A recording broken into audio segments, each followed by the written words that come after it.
During Obaseki's 8 years, where was this money? Now let me tell you something. Obaseki and the PDP were never interested in our people. They were purely transactional people.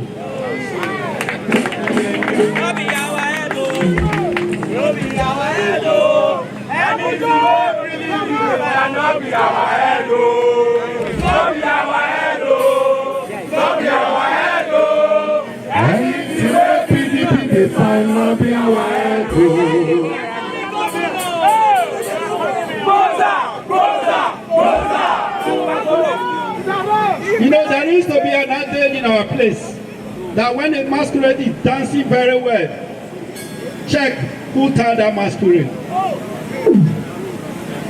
You know about that adage? Now, there is somebody behind me. There is somebody that is releasing those funds to me. Who is that man? Who is that man? How are we going to pay in 2027? 2.5 what?